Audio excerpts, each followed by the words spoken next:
Hej, jeg hedder Sønne. Jeg bor i Holstebro i vores Patricia-villa med min mand Kasper og vores datter Esther, samt vores hund Lune.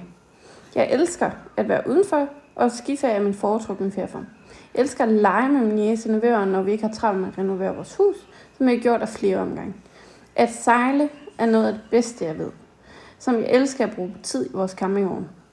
Fredag, de skal helst gå med lækker mad, fredagslæg og vin. Til sidst så får I 3 fun facts omkring mig. Jeg putter mayonnaise oven på torskeroven og fiskefilet. Jeg går all in for en kageordning, og jeg elsker at gå i genbrug og forvandle ting fra f.eks. det her til det her. Hvorfor ansætte mig som ergoterapeut? I søger en, som kan observere, planlægge og udføre pædagogisk forløb. Som ergoterapeut er de 3 punkter mine spidskompetencer.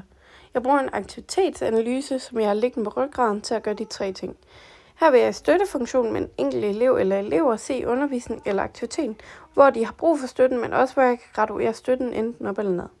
Det, der har gjort i min nuværende arbejde dagligt, men specielt når jeg har planlagt bevægelser igennem leg og aktivitet, for at kunne bruge de kompetencer, de enkelte elever allerede har.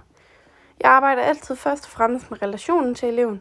Igennem relationen så skaber jeg tryghed eller tillid, gerne igennem grin, leg og masser af smil.